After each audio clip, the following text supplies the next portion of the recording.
I always thought mate bonds were supposed to feel like lightning. Electric, beautiful, divine. No one told me lightning could kill you.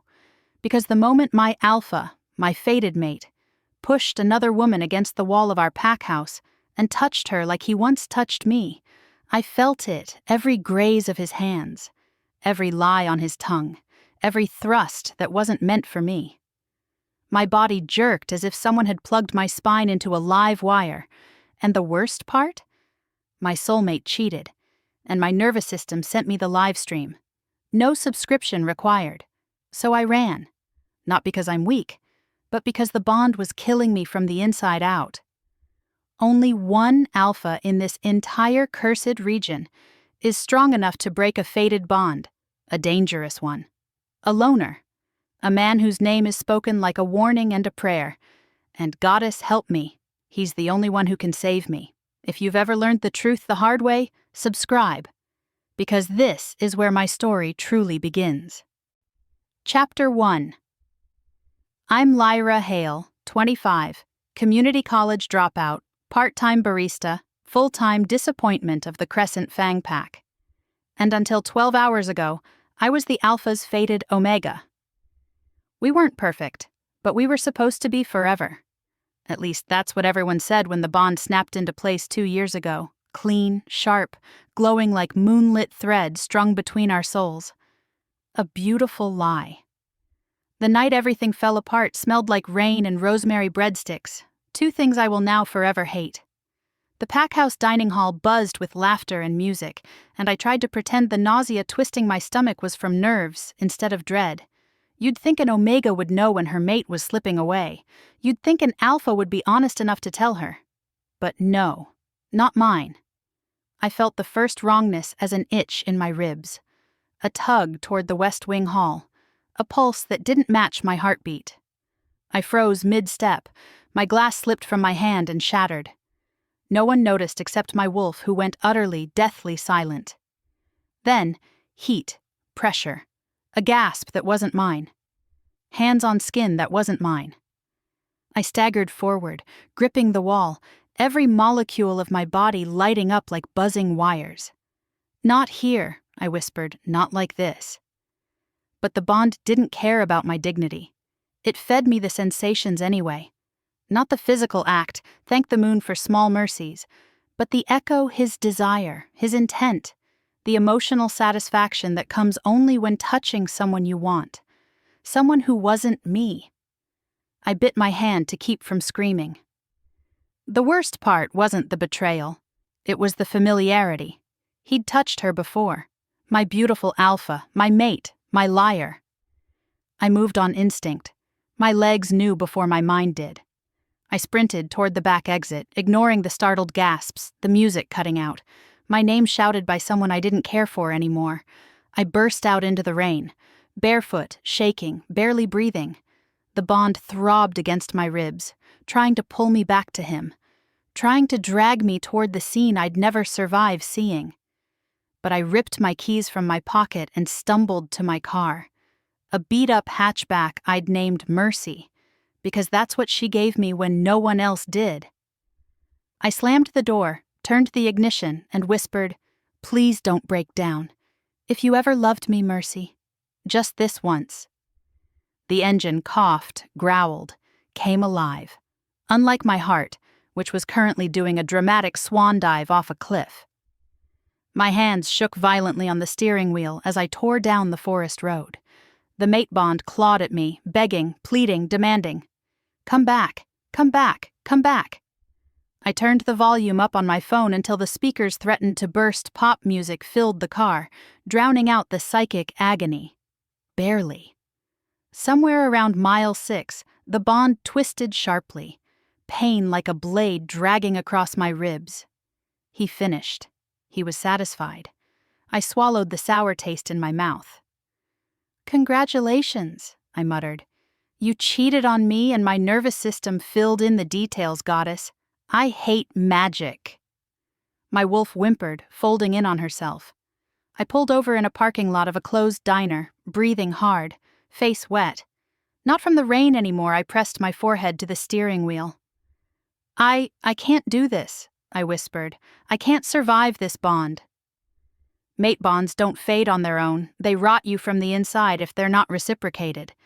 Betrayal turns their threads into barbed wire. Only two things can break a fated bond: death or another alpha. And since I preferred staying alive, that left one option, one forbidden name: Kael Thorne, the rogue alpha, the Bondbreaker. The man every pack warned their daughters about. Some said his dominance alone could crush an Omega to her knees. Some said he was cursed. Some said he didn't exist anymore. But I knew better, because once, only once, I saw him, 3 years ago, in a crowded neutral zone market black jacket, broad shoulders, eyes like night storms. He looked at me and nodded as if he knew me, really knew me. And the bond inside me fluttered for a second, confused I'd ignored it, because I belonged to someone else. Now? I needed him. I didn't want him. I didn't trust him. But I needed him like breath. I sat up straight, wiped my face, and shoved the gear into drive. If anyone can break this cursed thing, I said, voice raw but determined, it's him. The rain poured harder. The road ahead twisted into darkness. My life was falling apart behind me. But for the first time in 2 years, I felt free. Chapter 2. By the time the rain let up, my eyes were burning, my cheeks were sticky, and my phone had died somewhere between ugly crying and screaming along to breakup songs. In my defense, I'd found out my soulmate was cheating via psychic body cam. I was allowed a meltdown. The faded "Welcome to Greybridge" sign loomed ahead, lit by a flickering street lamp that buzzed like a dying insect underneath. Some rebellious soul had spray-painted, "Neutral ground. No pack, no goddess, no rules." Perfect, I muttered. A town with the same commitment issues as my ex. Greybridge wasn't technically a town so much as a collection of stubborn buildings that refused to admit they should have fallen down years ago. It sat right between territories. Ours, the neighboring Moonclaw pack, and the wild, disputed lands that no one officially claimed. Rumor said Kael Thorne drifted through places like this. Rumor said a lot of things. I parked Mercy in front of a rundown motel whose neon vacancy sign blinked like it was winking at me. That's creepy, I told it, because talking to inanimate objects was marginally better than thinking about Lucien. Lucien Hargrove. Alpha of Crescent Fang. My once gentle sunrise, now downgraded to a dumpster fire with abs. My chest tightened.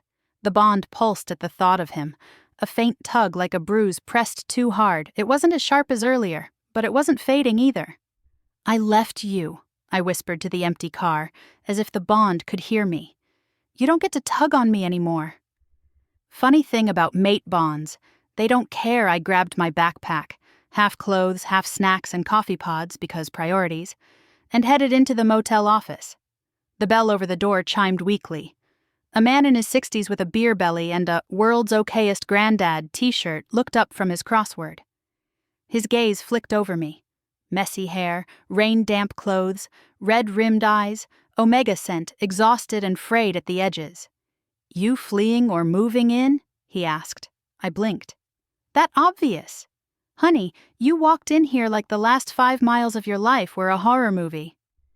He set the crossword aside. "Name?" "Lie." I caught myself. Crescent Fang had my full name on every record they controlled. Lena. Close enough. My middle name, technically Lena Hale. "One night?" he asked, typing something into the ancient computer like it was an enemy he tolerated. "One for now." I slid my debit card across. Praying it wouldn't decline, I did not have the emotional bandwidth for a financial crisis on top of a soul bond implosion. He ran the card. It approved with a sad little beep. "Room 7, he said, handing me a key on a plastic tag that had seen better decades. "Lock your door. Don't open it after midnight unless it's on fire. If you hear howling, it's probably just drunk idiots." Probably. Probably, I echoed. That's comforting. He gave me a long, assessing look. "You one of them? Drunk idiots?" "Wolves." He said it casually, like he was asking if I drove a hybrid. My first instinct was to lie. All my instincts were scrambled eggs at this point, but he didn't smell like pack, just human, coffee, ink, and a vague undertone of arthritis cream. Yeah, I said softly. One of them. Thought so. He tapped his nose. Couple come through here, usually look like you, tired, running. From what? He shrugged. Never asked. They don't stay long, just long enough to figure out where they're going next. I curled my fingers around the key. Do you ever hear the name Kael Thorne? His eyes sharpened. Silence stretched. Well, that was an answer. You don't want to be looking for him, Miss Hale, he said finally. The easy humor drained from his voice, leaving something old and wary. Men like that, they're not gentle. Good, I said, before my fear could talk me out of it. Gentle almost killed me. His brows rose a fraction, but he didn't push. You'll want the brake line, he said after a moment. Bar 3 blocks down, left at the old pharmacy. They know all the rogues worth avoiding, and the ones who'll take your money and not your life. Not your life. Not your life. Loved that needed clarifying. Thanks, I murmured, tucking the information away.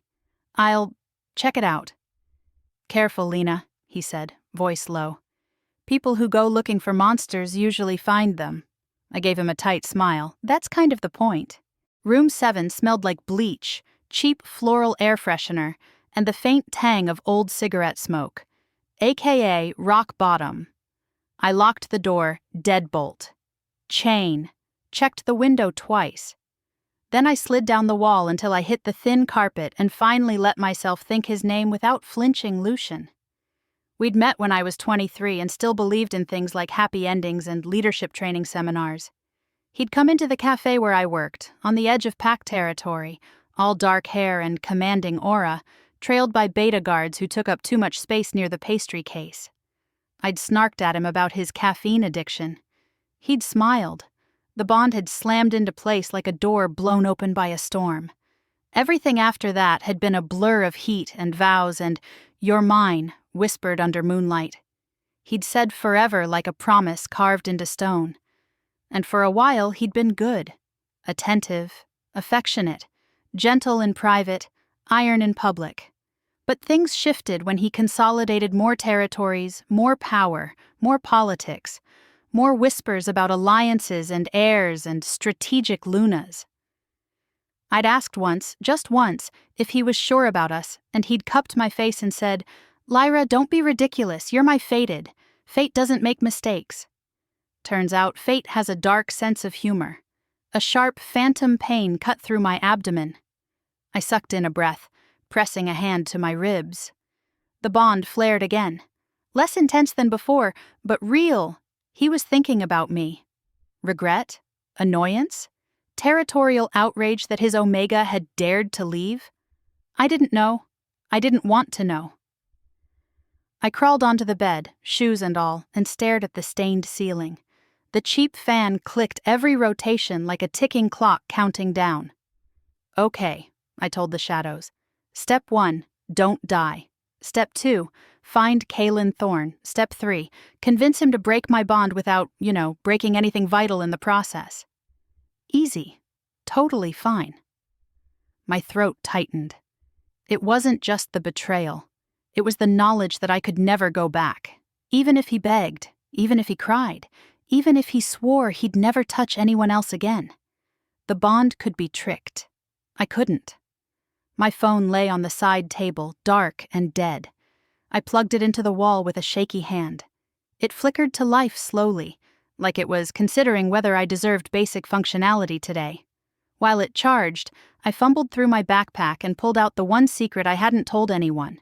Not Lucien, not the pack, not even my best friend from school, a folded sheet of rough, parchment-like paper. Edges darkened, symbols inked in crimson. A bond map.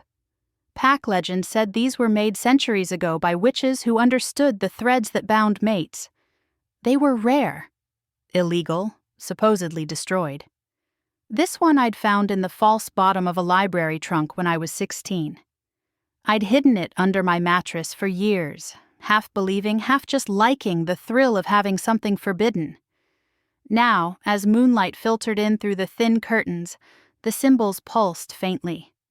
My name glowed on the left side, Lyra Hale. To the right, connected by a shimmering line, Lucien Hargrove. The line between us shimmered angrily, pulsing like a wounded vein. I pressed my fingertip to the space just above the center of the line. It burned. I jerked back, hissing. "Okay, still very much alive," I muttered. Rude. At the bottom corner of the parchment, in smaller, harsher script, was a single name, Kael Thorne, severer of bonds. Seeing it in ink made my stomach drop. "Hey, question," I asked the silent room. "At what point does this stop being brave and start being deeply, deeply stupid?" No one answered, which I took as cosmic agreement. By the time my phone chirped to life, I'd memorized the little sigil next to Kaelin's name, 3 intersecting lines and a broken circle. I opened my browser, fingers trembling, and searched Kael Thorne sigil 3 lines broken circle Greybridge. A few junk results, urban legends, conspiracy forums. Then one usable hint, a comment on an old half-dead supernatural forum. If you're desperate enough to seek the severer, check the neutral bars near the border towns. Look for the broken circle mark etched into wood. He's there when he wants to be. Or when the moon owes you a debt. "The moon owes me several," I said under my breath. My heart thudded faster. 3 blocks down, left at the old pharmacy, the break line. There was no logical reason to go out now. I was exhausted, wrung out, one psychic hiccup away from collapsing. But I also knew myself. If I slept on it, I'd wake up tomorrow, remember that Kael Thorne was dangerous, and talk myself out of this. And then I'd go crawling back, or worse. Lucien would find me first. No. Decision made, I shoved the bond map back into my bag, splashed water on my face in the tiny bathroom sink, and stared at my reflection, pale, eyes bloodshot, hair a frizzed halo of chaos around my head. "You look like someone who just got emotionally hit by a truck," I told myself, "but also like someone who might hit a truck back." I straightened my shoulders. Let's go find a monster. The night air bit at my damp skin as I walked the 3 blocks. Greybridge felt like it was holding its breath. Streetlights flickered. A stray cat watched me from a dumpster with the wary disdain of something that had seen too much. The old pharmacy appeared on my right, windows boarded, sign faded, Greybridge Apothecary and Tonics. I turned left. The brake line announced itself by sound-first muted bass. Low conversation, a laugh that sounded a little too close to a growl. The building was squat and brick, with a wooden door scarred by claws and time. Above it, a hand-painted sign read, "The Brake Line." Someone had carved a small symbol into the wood near the handle. 3 intersecting lines. Broken circle. My heartbeat jumped into my throat. "I am absolutely going to regret this," I whispered. Then I wrapped my fingers around the scarred handle, pushed the door open, and stepped into the den where monsters drank, and where, if the moon had even an ounce of mercy left in her, I'd find the one monster willing to save me from my mate. Chapter 3. The brake line smelled like danger, whiskey, and bad decisions marinated in low lighting. It was the kind of bar you walked into only if, 1, you were running from something. 2, you were running toward something worse. 3, you'd lost a bet with fate. I hit all 3. Every head turned when I stepped inside. Wolves, strong ones, could sense an Omega before she even opened her mouth. The shift in the air was unmistakable. Predatory curiosity. Surprise. A hint of hunger. Delightful.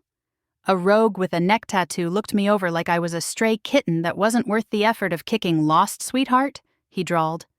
"No," I said sweetly. "I have a map. Also, I hate pet names from strangers." He blinked. Someone snorted. A few whispers rose like smoke. Good. Let them underestimate me. It meant fewer problems later. I moved deeper into the bar, scanning the crowd. The lights were dim, the music low, The layout spacious, but shadowed wolves preferred seeing threats before they struck, but rogues liked the art of surprise. My gaze landed on the back corner, a heavy wooden table, 4 men seated around it. Not talking, not drinking much, just watching. 3 were obvious muscle, but one, he didn't match the others. He sat with an ease that shouldn't have been intimidating but somehow was. One arm draped over the back of his chair, fingers curled loose, relaxed, deadly. His dark hair fell in a way that looked both accidental and deliberate. A coat hung off his shoulders like a second skin, open enough to show muscle, closed enough to hide weapons, and his eyes, storm gray. Sharp. Assessing. The kind of eyes that didn't miss anything, or anyone. He didn't look at me like an Omega. He looked at me like a problem he'd already solved, Kael and Thorne. I didn't need a confirmation. The air around him was different, heavier, colder, humming with barely contained power. Not the polished dominance of Pack Alpha's something wilder, older. A dominance that felt like stepping too close to the edge of a cliff. Our eyes met. My stomach dropped. His nostrils flared the tiniest bit. Recognition? Interest? Annoyance? Unclear. I broke eye contact immediately because I had survival instincts, thank you very much.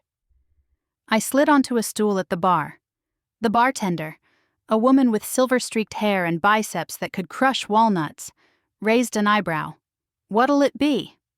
Something strong enough to dissolve regret, but mild enough I won't die. She poured whiskey. That'll do both. Perfect. I took a shaky sip, trying to pretend I wasn't being observed by half the room. But one presence didn't just observe, it pressed. A slow, dense weight sank into the air behind me, sliding against my spine like a hand that hadn't asked permission. Dominance pure, heavy, cold. My breath hitched. I didn't turn around immediately because that's what prey does. Instead, I took another sip. The whiskey burned, so did the sensation of his gaze tracing down the slope of my neck. A voice, deep, low, a scrape of gravel across stone, spoke behind me. You don't belong here, little Omega. I closed my eyes, moon above. I was actually doing this. I twisted on the stool, lifting my chin. Up close, he was somehow worse. Tall, broad, built for throwing people or catching them. His jaw was dusted with shadow, his expression unreadable, his aura coiled and controlled like a weapon waiting for the right target. His eyes flicked down my body, not sexual, analyzing. It's dangerous, he added. Leave. I gripped my glass harder. I'm not here to drink, I said. He studied me like I was an inconvenience that had grown legs. No, he agreed softly. You're here because you're desperate. My stomach tightened. He stepped closer, slow and unthreatening in a way that was somehow more threatening. He smelled like cold wind and evergreen, danger and winter. Not pack-aligned, not claimed. What happened? He asked, voice low. I swallowed hard. None of your business. It became my business when you walked into a rogue den with a broken bond bleeding out your scent. His jaw tightened. Someone hurt you. The bond pulsed painfully, as if in agreement. His eyes narrowed. Your mate? I didn't answer. I didn't need to. My silence was enough. A faint snarl curled at the corner of his mouth. Not for me, for the one who'd caused this. I need to find someone, I said quickly, before I lost my nerve. Someone who can sever a mate bond. Everything stilled. The bar fell silent behind us. Even the music seemed to hold its breath.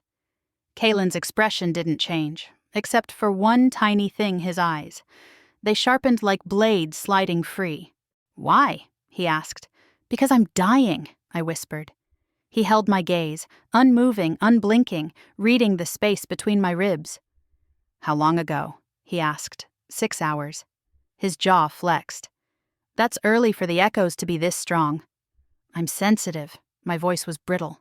Lucky me. Something flickered behind his eyes. Anger, pity, recognition. I can find him, Kaelin said. Your mate. My heart lurched. No, I don't want him found. I want the bond broken. A long silence slammed between us. Kaelin looked at me like I had just said I wanted him to pull the moon from the sky. Bond severing wasn't surgery. It wasn't magic. It was power blood, wolves, dominance so intense it cut divine threads. Finally, he exhaled. "You don't want to know the cost," he said. "It hurts already," I whispered. "What's one more cut?" His gaze softened. "Barely. You think you're ready for what comes after?" "No," I said honestly, "but I'm more ready than I am for staying tethered to a man who doesn't want me." That landed. He stepped into my space, not touching, just close enough to make the hairs on my arms rise. "You're brave," he murmured. "No," I said, "just tired." His lips twitched like he might almost smile, a frightening, beautiful thing. Then he lifted his hand, not to touch me, but to tilt my chin just enough so I had to look at him. It wasn't physical contact. It was dominance. Power curled like a fingertip under my jaw, and my breath caught. "I can break your bond," he said quietly. "But once I do, your mate will feel it, and he will come for you." I ran from him. My voice shook. "I won't go back." Kaelin held my gaze a long moment. Then, slowly, he nodded. "Come with me, Lyra." My heart jumped into the back of my throat. He'd said my name, not Lena. "Lyra," I swallowed. How did you—" "I knew it the moment you walked in." His voice darkened. "A severer can always feel the name written on your bond." He stepped past me, heading for a side door carved with claw marks. "Last chance to walk away," he said. I stood. My legs trembled. But I moved forward anyway, because this wasn't bravery. It was survival, and survival always costs something. I followed him into the dark. My Chapter 4. The door shut behind us with a heavy thunk, sealing the bar's noise away like it had never existed. A narrow hallway stretched ahead, dimly lit by a single buzzing light that flickered like it was afraid of the man walking beneath it. Kaelin didn't look back to see if I followed. He didn't have to. His dominance coated the air like frost, cold, biting, impossible to ignore. Every instinct I had screamed alpha, but not the polished political kind I grew up around. This was raw, untamed, a storm wearing a human shape. Halfway down the hall, my legs wobbled and I pressed a hand to the wall. The bond pulsed in my ribs, sharp, angry pulling. Lucien was awake, alert, reaching down the psychic thread toward me. No, not now. I gritted my teeth, forcing air into my lungs. Kaelin stopped. He didn't turn fully, just angled his head, eyes cutting back over his shoulder. "You're shaking." "Wow," I said breathlessly. "You must be really observant." His brows lifted a hair. "Sarcasm. Good. It means you're still conscious." Conscious, yes, functional, debatable. He faced me then, taking in my white-knuckled grip on the wall, the sweat beading along my brow, the tremor in my knees. His nostrils flared slightly. "He's reaching for you." The words felt like being stripped bare. I lifted my chin. "I know. He won't stop. I know that too." Kaelin's gaze sharpened. He stepped closer, slow and silent. I held my ground, mostly because my legs weren't taking constructive feedback. He stopped a foot away. Too close, too much, too intentional. "An alpha who cheats never expects his omega to run," he said softly. "He expects her to break, to crawl back." I exhaled shakily. "You're really uplifting." "Don't mistake realism for cruelty." "I'll mistake anything I want," I muttered, which earned me something shocking. A faint curve at the corner of his mouth. Not quite a smile, more like a man remembering how. "Follow me," he said, voice low, "before he reaches farther." My stomach twisted. I pushed off the wall and moved. At the end of the hall was a steel door with a keypad. Kaelin typed a code without hesitation. The door hissed open. Cold air rushed out. Metal, earth, old magic. I stepped inside and immediately felt the difference. The walls were stone, actual stone, etched with runes that pulsed faintly like beating hearts. Kaelin closed the door behind us. "What is this place?" I whispered. "My sanctuary," he said, "where the bond breaking happens." I swallowed hard. The room was circular, lit only by pale moonlight filtering through a narrow skylight overhead. In the center sat a stone table carved with sigils. Not a torture table, not a sacrificial altar. Something older, neutral, purpose-built. My pulse thudded in my throat. "You've done this before," I said quietly. "Yes." "How many times?" He didn't answer, which was answer enough. Kaelin moved to the table and placed a hand on its surface. The sigils flared gently beneath his palm, light crawling like silver veins. He looked up at me, expression unreadable. "Take off your jacket." The words punched straight through my stomach. What?" His tone didn't shift. "The fabric will interfere. The bond line runs over the ribcage. I need to see the skin. No offense, but that sounds ominous." He held my gaze steady. Not leering, not predatory, just focused. "You came here to sever fate," he said. "Nothing about that is gentle." My breath hitched. He was right. I reached up, fingers trembling, and slid my jacket off. It fell to the floor with a soft thump. The thin tank top beneath clung to my damp skin, embarrassingly vulnerable. Embarrassingly real.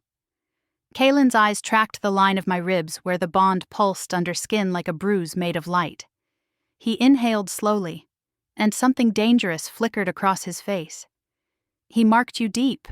I swallowed. "I know. He wanted to own you." "Most alphas want that. Not me." The words landed between us like a spark. I blinked at him, thrown off balance. Not by the words, by the absolute truth in the tone. Kaelin stepped closer, not touching, but close enough that the air shifted, warm and cold at once. "I need your hand," he said. I lifted it automatically before my fear could intervene. He took it, and holy moonlight. His touch wasn't like Lucien's at all. Lucien had always felt like heat, like fire and wildfire and adrenaline. Kaelin felt like winter wrapped around a hearth, cold power on the outside, steady warmth underneath. A contrast that made every nerve in my palm sit up and take notes. "This is going to hurt," he said. "Everything already hurts." "Not like this." He placed my hand on the stone table, palm down, fingers spread. His own hand hovered above mine but didn't touch. "We're not severing yet," he said. "First, I need to read your bond."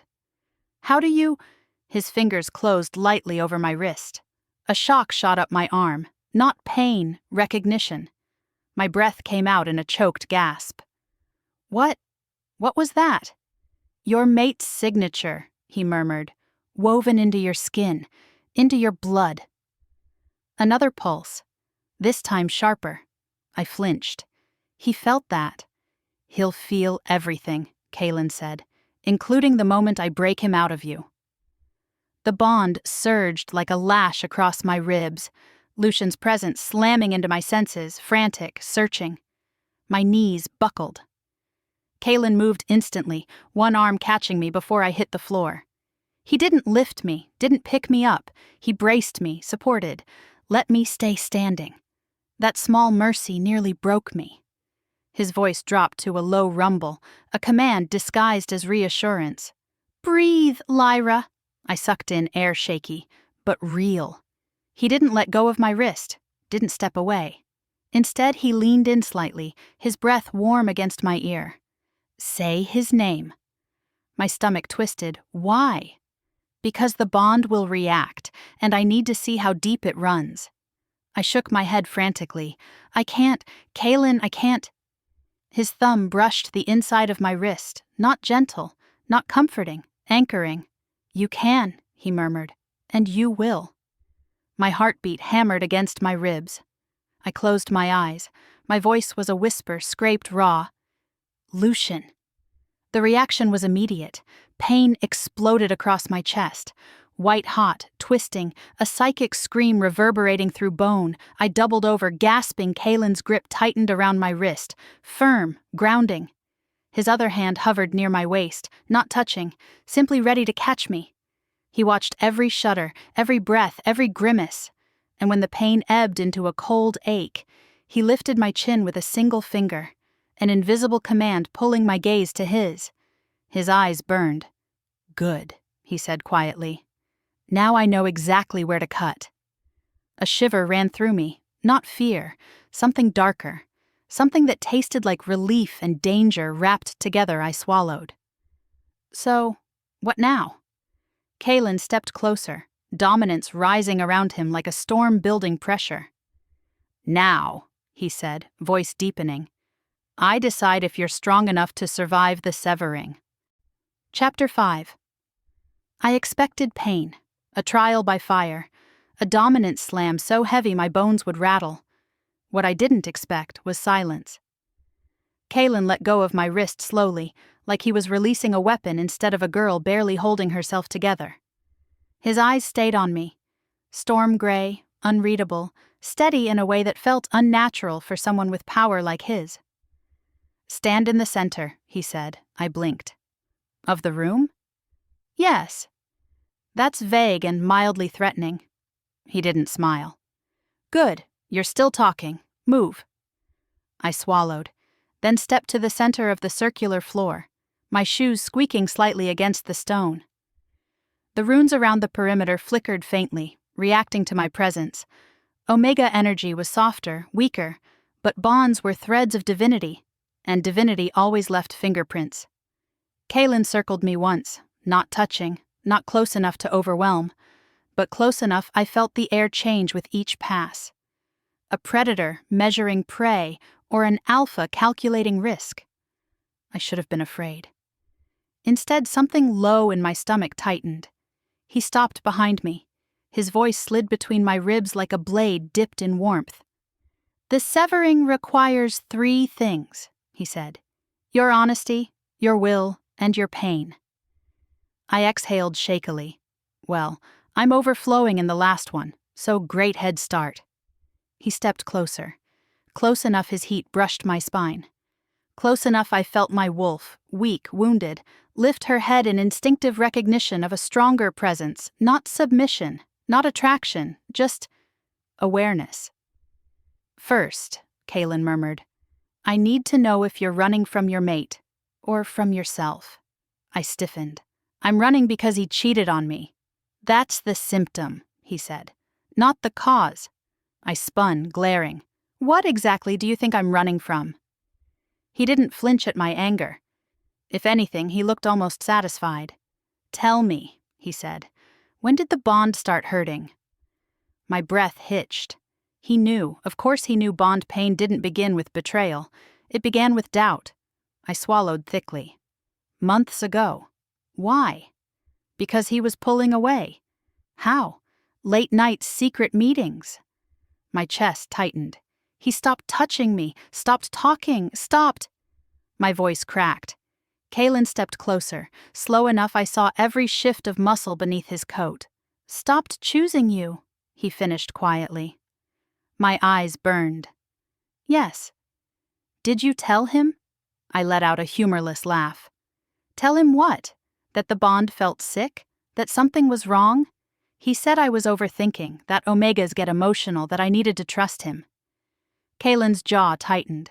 A subtle tick, but unmistakable. "Did you believe him?" he asked. "Yes," I whispered, shame filling my throat. I thought I was broken, that I wasn't enough, that something was wrong with me. The moment the confession left my mouth, the bond flared sharply, like Lucien felt me speak the truth he never wanted.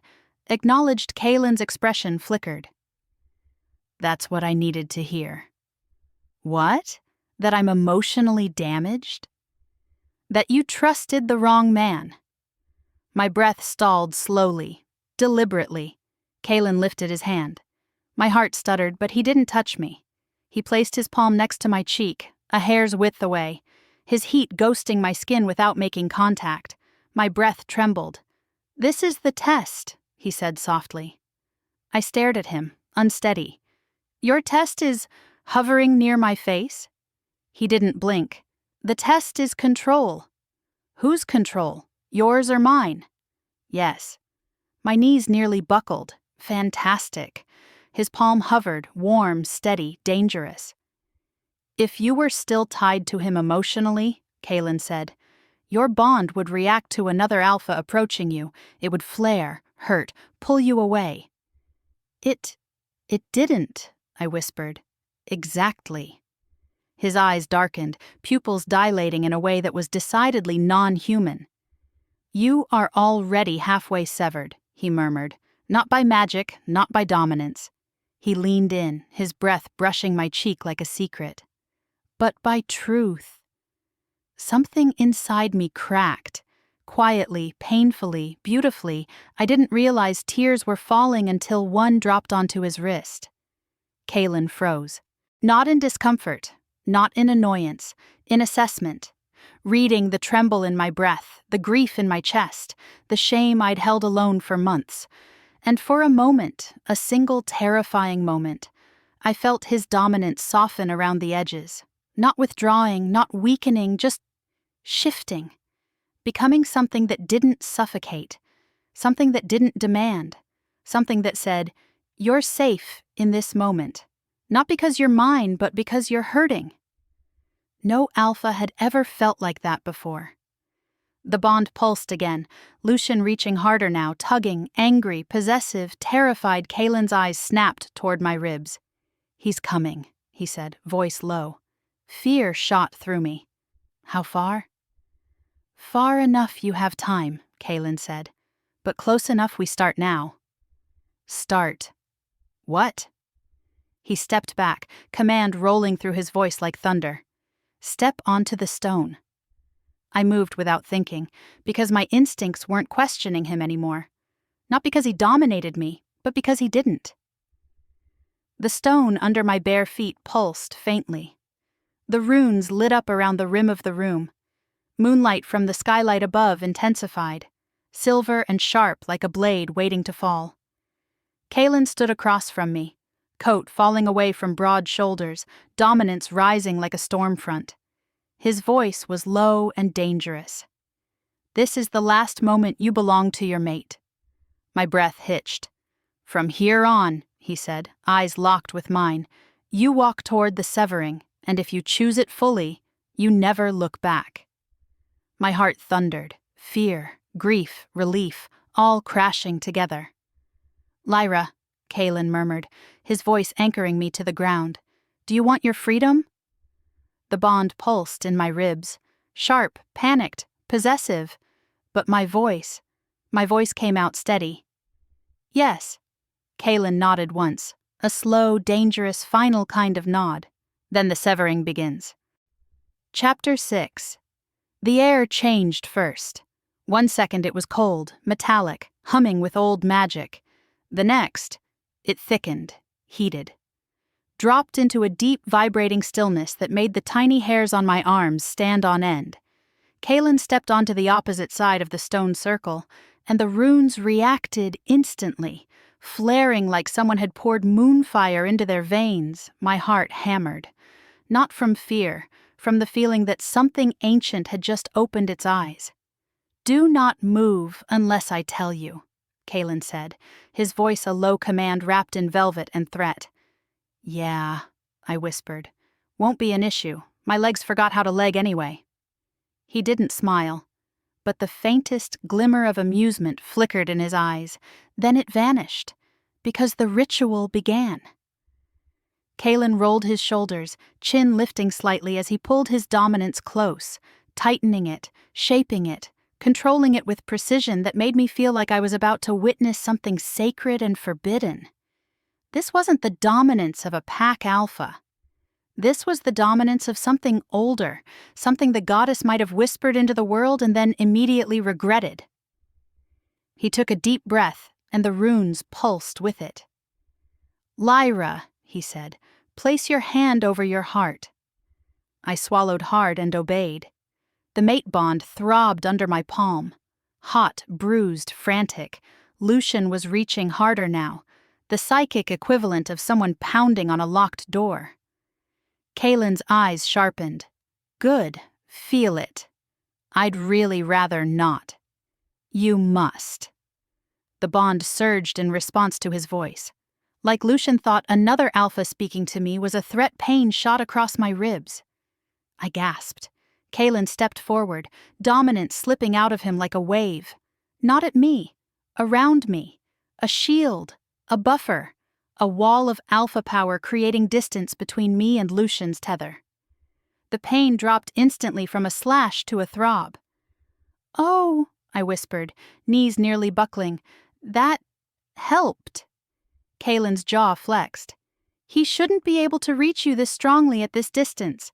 How many times did he reinforce the bond?" I blinked, confused. "Reinforce? You mean mark? He only marked me once." "Not marks." Kaelin stepped closer, eyes narrowing. "Emotional reinforcement. Vocal reinforcement, physical reinforcement." I tried to catch up. "Repeat that in mortal terms?" "When did he say you were his?" "Every day." "When did he remind you he chose you?" "Constantly." "When did he touch you with the intention of linking deeper?" My voice cracked. "Kaelin!" His expression hardened. "That bastard!" My knees bent slightly, and he caught my elbow, not possessive, just steady. "What does that mean?" I whispered. "It means he didn't trust fate," Kaelin said, voice low with fury I could feel in the air.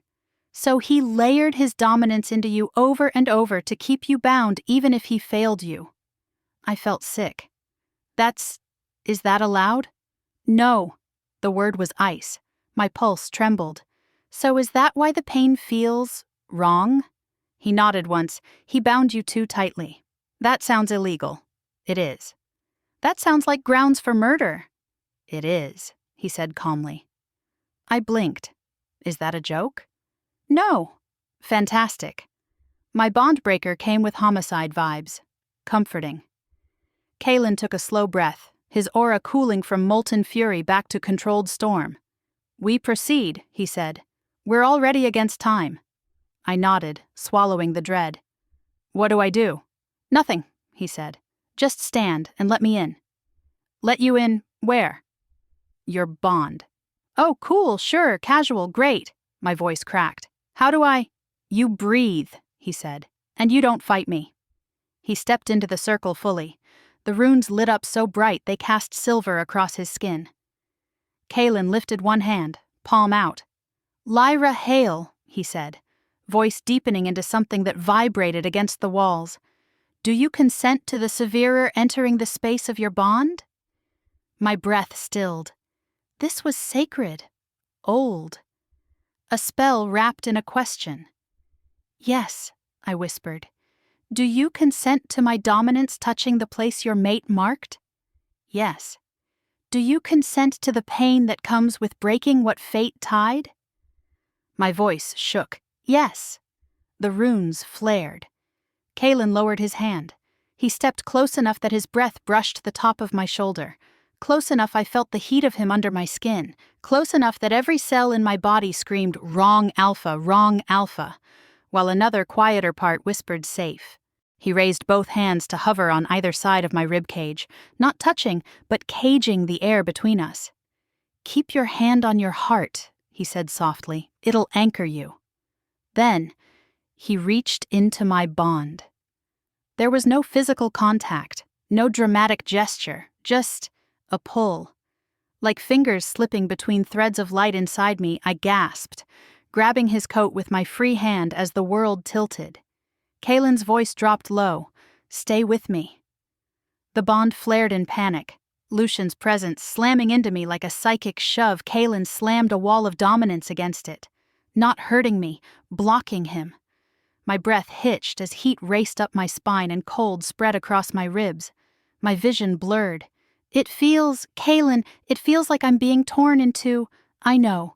It burns. I know. Kaelin. His dominance wrapped around me, steady as stone. "Look at me," he commanded. I tried, couldn't. My head bowed under the pressure. He moved closer, his forehead nearly brushing mine. his presence anchoring every part of my shaking soul. "Lyra," he murmured, voice a tether itself. "Look at me." I forced my eyes up. Storm gray met mine. The world steadied. "Good," he whispered. "Now breathe." I did. In, out, and with every breath, his power wrapped around the bond like a hand closing around a frayed rope.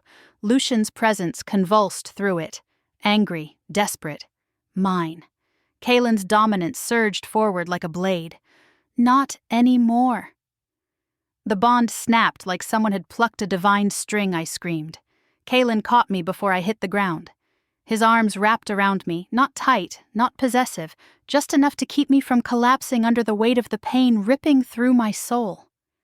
My body shook uncontrollably. "It's okay," he murmured against my temple. "You're okay. I've got you." Tears streamed down my face. I didn't know if I was breathing or choking. "Kaelin, it hurts." "It should." His voice was fierce and gentle at once. "It means it's breaking." Light exploded in my ribs, sharp, burning, searing. I sobbed into his chest. He held me tighter, not to claim, but to keep me from falling apart. The runes pulsed, the stone trembled, my bond snapped again, halfway severed. A scream tore from my throat. Kaelin's grip tightened around my shoulders, his mouth near my ear, voice a grounding force. "You're doing well," he murmured. "Better than anyone I've ever severed." I didn't know if that was true or if he was lying for my sake. I didn't care. The world narrowed to 3 sensations. His strength, my pain, the bond unraveling like a dying star. And then, everything went white, and the chapter ends on that cliff edge. Chapter 7. I came back to the world the way you surface from a nightmare. Slow, gasping, unsure what's real. The first sensation was warmth, not uncomfortable, not possessive, not burning through my ribs like Lucien's heat always had. Just steady. A warmth meant to soothe, not claim. The second sensation was something soft under my cheek. Fabric, thick, smelling faintly of pine and cold air. My eyes flew open. I was lying on a cot in the corner of the ritual chamber, half wrapped in Kaelin's coat. His coat. Oh no. Oh no. I sat up too fast. A sharp burn stabbed my ribs and I hissed, clutching my side as the leftover severing pain flared under my hand like embers. "Easy." Kaelin's voice slid out of the shadows behind me. I jerked. "Why were you just watching me sleep?" He stepped into the thin beam of moonlight from the skylight. No apology. No embarrassment, just calm dominance and storm-gray eyes that looked like they saw more than I wanted them to. "You were unconscious for an hour," he said. "I needed to make sure you didn't stop breathing." "Oh," I blinked. My indignation melted into something embarrassingly soft. He'd stayed to make sure I lived.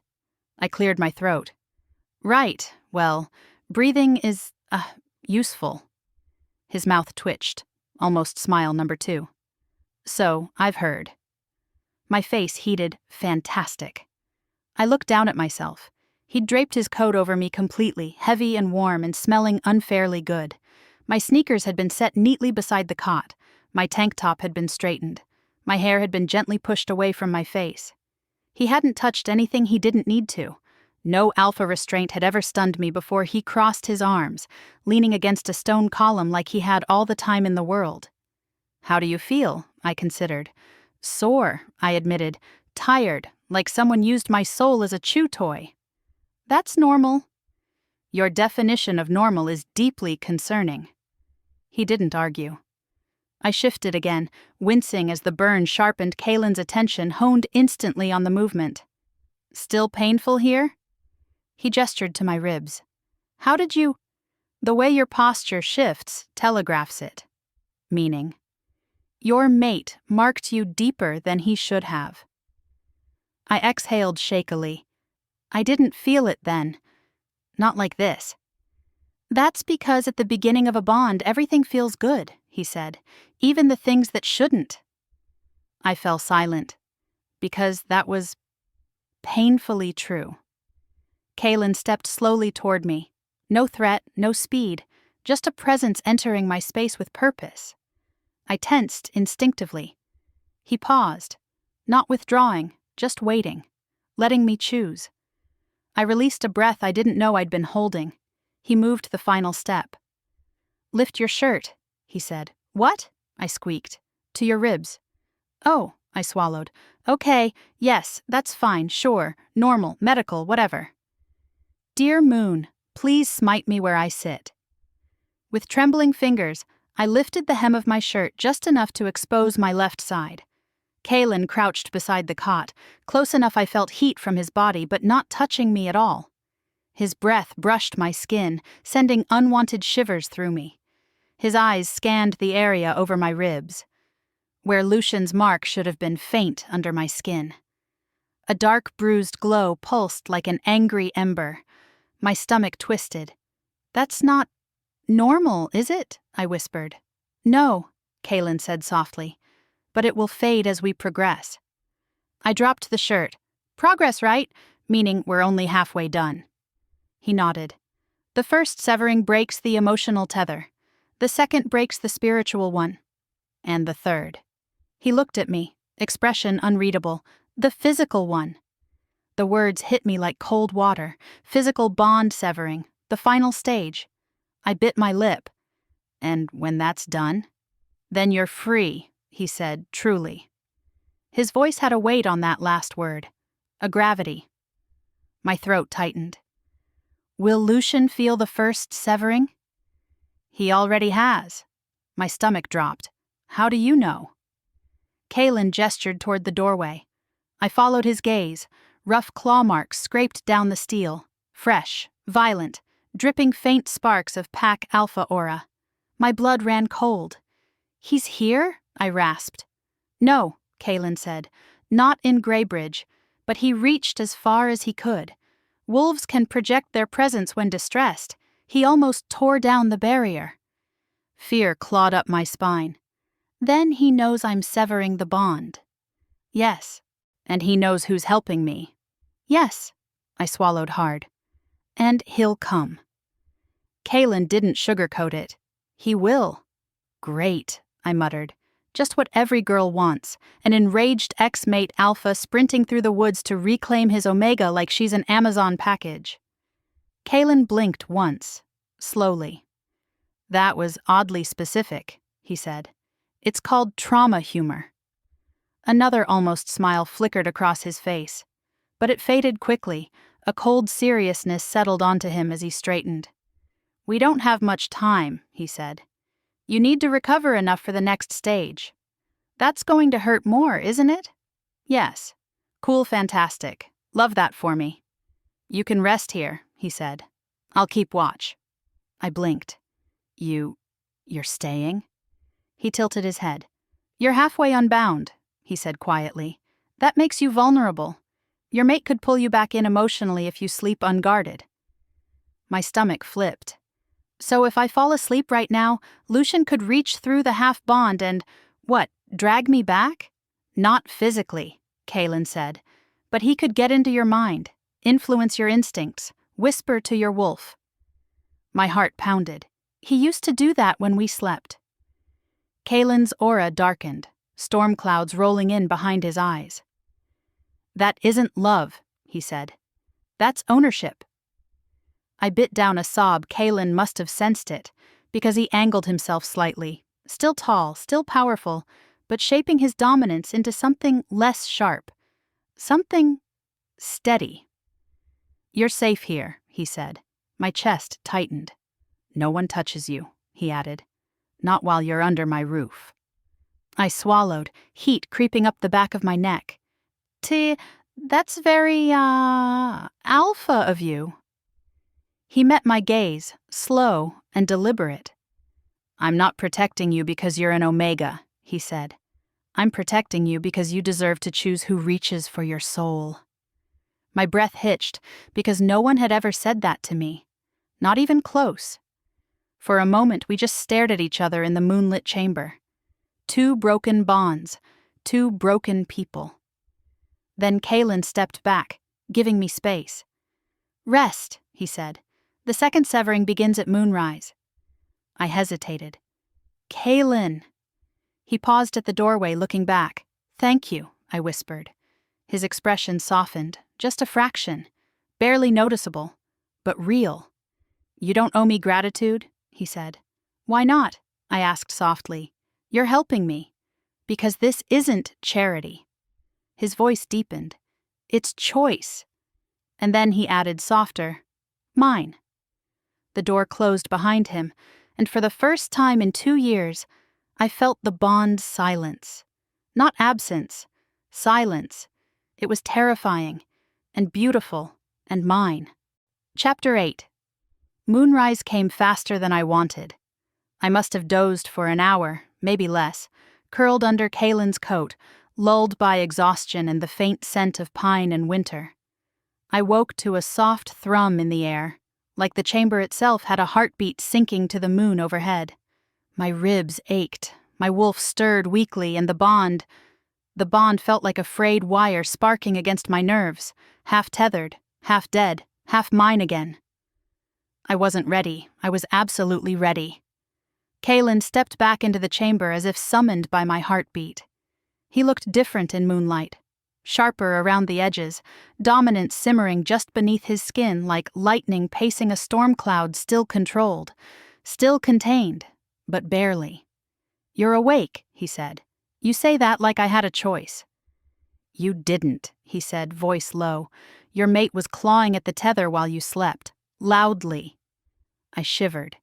Did he reach me? No, Kaelin's jaw tightened. I didn't allow it.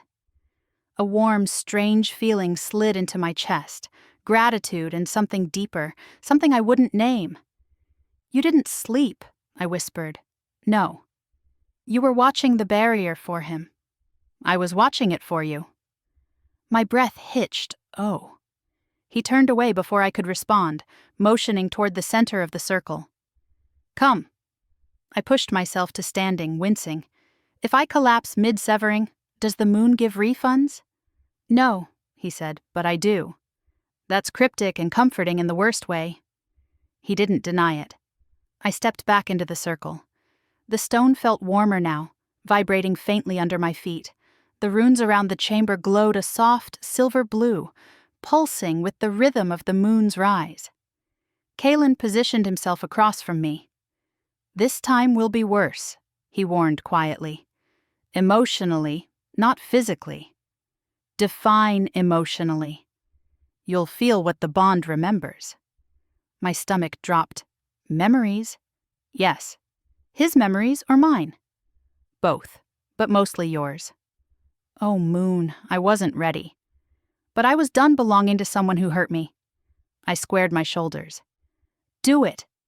Kaelin studied me for a long, tense moment, reading my breath, my stance, my fear, my resolve. His voice softened. Tell me when you're ready.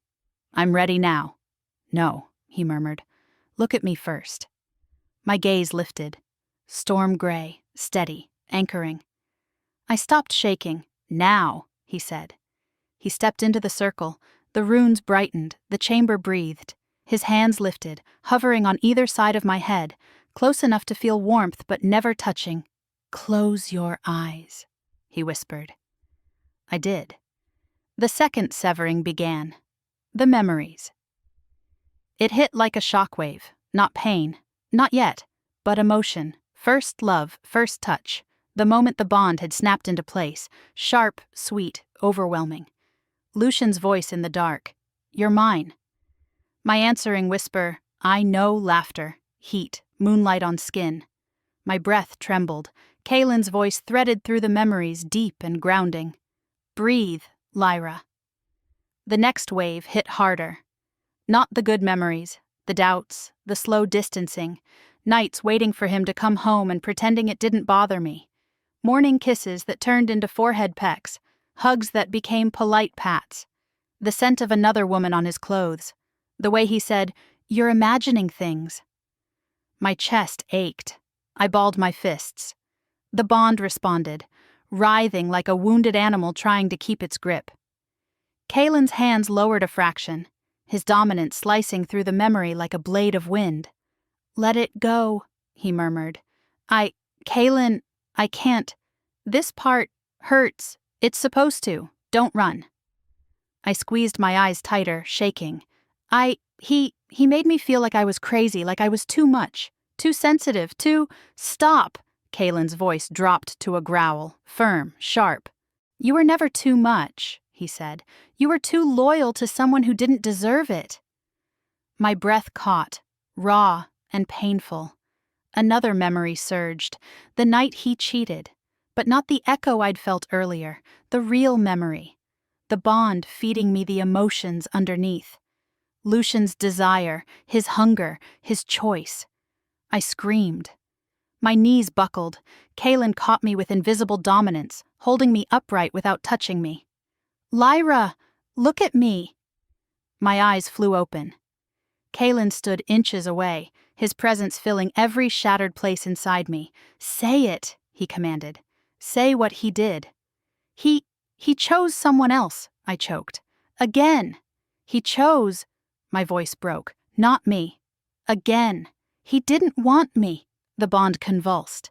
Kaelin stepped in, close enough I could feel his breath, his heat, the storm swirling in him. "Good," he said softly, fiercely. "Now say this. I deserve better." I shook Kaelin. "Say it." My throat tightened. "I deserve better." The bond ripped violently, like a cord snapping inside my chest. I screamed again, grabbing Kaelin's coat for balance. He didn't flinch, didn't move, didn't look away. His voice came low and steady. "Now say this. He doesn't own me. Say it, Lyra. He doesn't own me." Light exploded across my ribs. Not pain, release. Kaelin's dominance surged forward, slamming into the bond like a storm sweeping away wreckage. The tether broke, not completely. But almost I collapsed forward, catching myself on Kaelin's chest. He caught me instantly, hands on my arms now, real touch, grounding and warm and impossibly careful. I sobbed once, sharp and sudden and humiliating. He didn't let go. He continued holding me until the tremors in my breath softened. Then his voice, quiet, near my ear. "You did it." I shook my head. I didn't feel the last part break. It didn't. His breath warmed the side of my face. "We have one severing left." I swallowed. "And that one," Kaelin murmured, "will require more than dominance." My pulse stuttered. "More than dominance?" He pulled back just enough to meet my gaze. His eyes were darker now, dilated, intense, unbearably sincere. "Yes," he said softly, "the third severing requires a bond of intention." I stiffened. "What does that mean?" "It means," Kaelin said, voice like a storm closing in, "I will need to touch you." My breath caught, in a way only an alpha can. My stomach flipped. "And it means," he added, "you will have to choose to let me." The room fell silent. The runes dimmed, the moon slipped behind a cloud, and all that existed was his voice. "The final severing can't happen unless you trust me." Chapter 9. Silence pressed between us, thick, warm, and charged. Kaelin didn't touch me. He didn't move. He simply held my gaze with the steady patience of someone who knew exactly what he was asking, and wasn't afraid to ask it. My pulse thudded in my throat. "A bond of intention," I repeated, as if saying it twice would make it less terrifying. What does that even mean?" His voice dropped to a low rumble, calm but edged with something electric. "It means the final thread of your mate bond is physical, flesh, scent, skin." His eyes flicked briefly to my ribs, then back to my face. "To tear it free, another alpha must anchor you, with touch that the bond recognizes as safer than him." I swallowed hard. "Safer? Kaelin, nothing about this feels safe." He stepped half a pace closer, dominance carefully banked now, less storm, more steady current. "That's because you've never had safety," he said. My breath hitched. He wasn't wrong. Lucien's version of safety had felt like heat, pressure, and invisible chains. Kaelin's version felt like space, choice, patience. I hated how much I noticed. "Tell me the truth," I whispered. "What kind of touch are we talking about?" He didn't look away. "A claim without ownership," he said. "A dominance without control. A moment where you let me hold your wolf long enough to cut the last thread of his hold on her." "That's a lot of words," I said, voice thin. "But none of them are specific." His jaw flexed. "Physical contact," he said quietly. "Skin against skin. Deep enough that your instinct knows you're being protected, not used." "Oh." My stomach flipped. "That sounds intimate," I said. "Too soft." "It is. I'm not—" I gestured vaguely at my entire being. "I'm not ready for anything intimate. I know." "Then why—" "Because this has nothing to do with romance," he said, "or desire." My cheeks heated anyway. "It's about instinct, not emotion." Kaelin's voice dropped lower. "You don't have to want me. You just have to trust me." "I barely know you," I whispered. His gaze didn't waver. "And yet you're safer with me than you've ever been with him." That truth hit too hard. I looked away, only for a moment. A mistake, because when I looked back, Kaelin wasn't watching me anymore. He was staring toward the closed steel door, eyes narrowing into something cold and deadly. "Kaelin," I breathed. His nostrils flared, his spine straightened, his dominance darkened until the air went razor sharp. Then he whispered, "He's closer." Fear detonated in my chest. "Lucien—" "Still miles out," Kaelin said, "but he's pushing through neutral territory fast. He must have sensed the second severing." "What does that mean?" "It means he knows you're almost free." His voice was a blade, "and he won't allow that." My heart slammed against my ribs. My wolf whimpered in my chest. A tremor ran through me. Kaelin noticed immediately. "Lyra," he said softly, stepping close enough that his heat brushed my skin. He lifted one hand, slow, deliberate, and hovered it near my cheek without touching. "Look at me." I did. "Your mate cannot take you from here," he said, "not while you're under my protection." "But this is his bond," I whispered. "His tether. His claim." Kaelin's eyes flashed. "His claim ends tonight." My breath shivered out. He let his hand fall. "We don't have time for hesitation," he said. "The final severing must happen before he crosses the last border. Once he's close enough, the tether might try to stitch itself back together." A cold rush of horror swept through me. "Kaelin," my voice cracked. "I don't want him back. I can't—" "You won't," he said. "Not if you choose this now. Choose this. Choose him not as a mate, not as a replacement, but as the hand that would free me." I inhaled shakily. "What do I have to do?" His voice grew gentler, so gentle it felt like he was reaching into my ribs to steady the trembling there. "Stand where I guide you.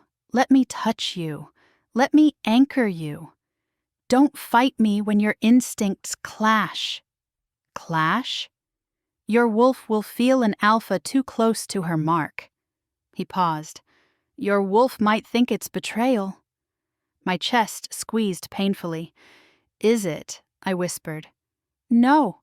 Kaelin stepped closer, slow and sure. "It's survival." I met his eyes. Thunder, shadow, safety disguised as danger. "Okay," I whispered. "Tell me what to do." Kaelin exhaled softly, the first sign he'd been holding something in. "Come here." I moved toward him before I even realized my feet were moving. He nodded once, approval subtle but present. "Turn around," he said. My pulse spiked. "Kaelin." His voice softened. "I'm not touching you until you're ready."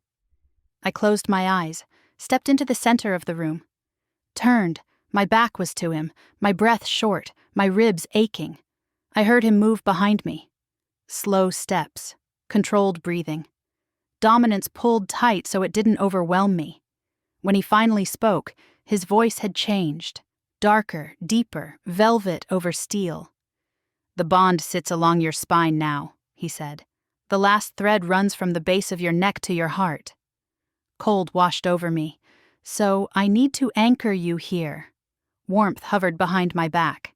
"Not touching, not yet." "The moment I lay my hand on you," Kaelin said, "the severing will begin." I swallowed, nodded. "Lyra." "Yes?" "This will not feel like him." His voice softened. "It won't feel like being claimed." "How will it feel?" He stepped closer. His breath brushed my shoulder. "Like you're choosing freedom." The runes brightened, the moonlight sharpened. Kaelin lifted his hand. Slow, firm, inevitable. "Lyra Hale," he said, voice trembling with restrained power. "Do you consent to my touch for the purpose of breaking your bond?" My breath stopped. Yes. His palm descended toward the back of my neck. Warm, steady, devastating.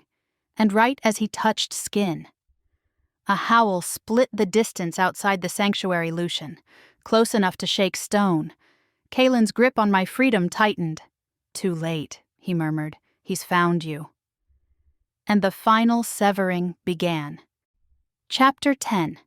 Kaelin's hand touched the back of my neck the moment Lucien's howl ripped through the night. The two sensations collided.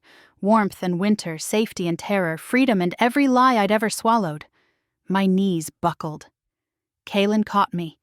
Not with his arms, not yet, but with dominance, shaped like a barrier wrapping clean around my spine. "Stay with me," he murmured, voice steady, even as the stone beneath us trembled. Lucien howled again, closer now. Too close. The sound vibrated through my ribs, through the half-bond, through every shattered place inside me. My wolf whimpered. "He's calling me," I whispered. "No," Kaelin growled, low and lethal. "He's commanding you. There's a difference." My breath trembled. "It feels like my bones are humming." "That's the last thread," he said. "The physical tether. He's trying to reel it in." My pulse spiked, fear and anger twisting together. "I don't want him," I choked. "Kaelin, I don't want him." "Then hold on to me." His hand slid from the back of my neck down to my shoulder, firm, warm, grounding.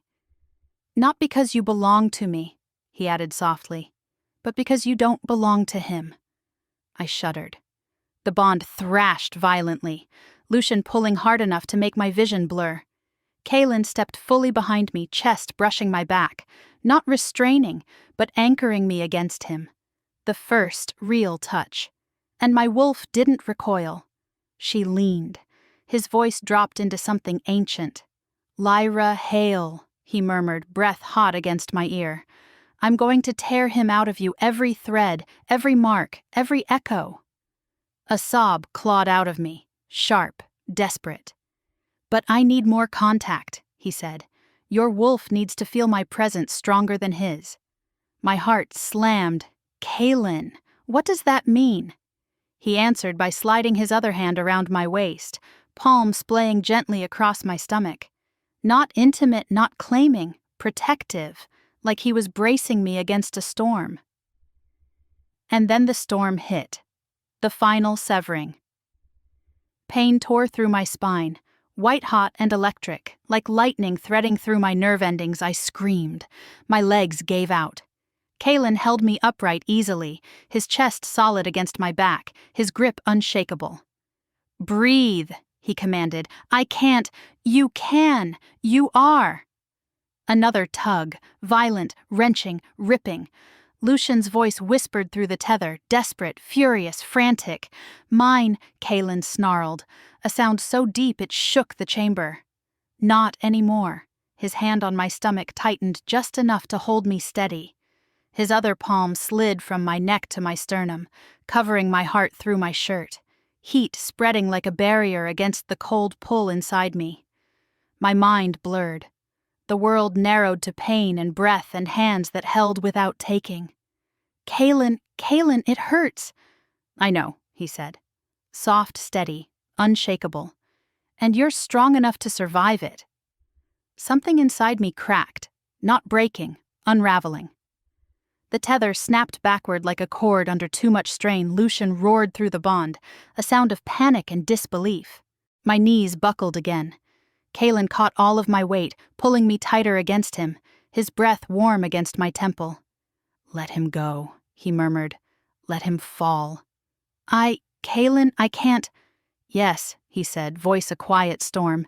"You can." His hand lifted from my heart and cupped my jaw gently, guiding my head back against his shoulder. "If you need something to hold on to," he whispered, "hold on to me." My fingers curled into his forearm. Instinct, not thought. And that was enough. The last thread snapped. Not with light, not with sound, but with silence. A devastating, breathtaking silence that emptied my lungs and filled them again, in the same second I collapsed fully into Kaelin's arms. The world went still. The bond was gone. I didn't feel Lucien, didn't sense him, didn't hear him, didn't owe him. For the first time since the day fate tied us, I was alone in my body, free. I sobbed, loud, broken, shaking sobs that ripped out of my chest like something wounded and ancient was leaving me. Kael lowered us both slowly to the floor of the ritual chamber, keeping me against him the entire time, letting me fall apart into the safety he built around me. "You're free," he said softly, his lips near my ear. "You did it. You're free." I cried harder, not from grief, not from loss, from relief so intense it hurt. Kael didn't shush me, didn't hush or soothe or rush. He just held me, strong arms around my waist, steady chest behind me, warm breath on my hair, no dominance, no pressure, just presence. We sat like that for long minutes, my sobs quieting into trembling breaths, Kaelin's heartbeat a steady anchor against my back. When I finally lifted my head, he loosened his arms so I had space, not pushing me away, not keeping me in, just waiting for what I chose. "Kael," I whispered. My throat was raw. He looked down at me, eyes softer than moonlight and sharper than knives. "Yes. It's gone." His voice dropped low. "Good." I pressed my palm to my chest. Silence. My silence. Mine. A shaky laugh escaped me, wet and disbelieving. "I can't feel him." "You weren't meant to," he murmured. "I can breathe." "You weren't meant to suffocate." I looked up at him, really looked, and something inside my chest shifted, a tiny spark of something warm and terrifying and alive. Kaelin's jaw tightened the moment he saw it. "Lyra," he warned gently, "you're raw. Don't mistake relief for—" "I know," I whispered. "I'm not confusing anything." His eyes darkened. His breath hitched. "Good." Before either of us could say anything else, a roar exploded outside so loud the runes shook. Lucien, now untethered, now enraged, now coming directly for me. Kael rose to his feet in one fluid motion, pulling me up behind him, placing his body between me and the door. His dominance erupted, wild, lethal, protective. And in a voice that cracked the air, he said, "He can't claim you, he can't reach you, he can't take you." His eyes, gods above, burned silver at the edges, because now you are free. The chamber door rattled. Kael rolled his shoulders, every line of him a promise of violence. "Stay behind me," he growled. I exhaled, steady, certain, shaking but unbroken. "I'm not afraid." He glanced back. "You should be." My wolf lifted her head for the first time in months. "No," I said softly, her voice in mine. My fear belonged to him, not anymore. Kaelin's gaze flickered with something fierce and proud, and as Lucien slammed against the barrier outside, Kael stepped forward to meet him. Epilogue. Lucien didn't break through the barrier. He slammed into Kaelin's sanctuary with all the fury of an alpha who'd lost what he believed was his. But the walls didn't budge. Kaelin's runes hissed, glowing brighter with every violent impact. Kael stood in front of me, spine straight, shoulders broad, dominance spiraling off him like a storm about to strike. He didn't flinch, didn't shift, didn't roar back.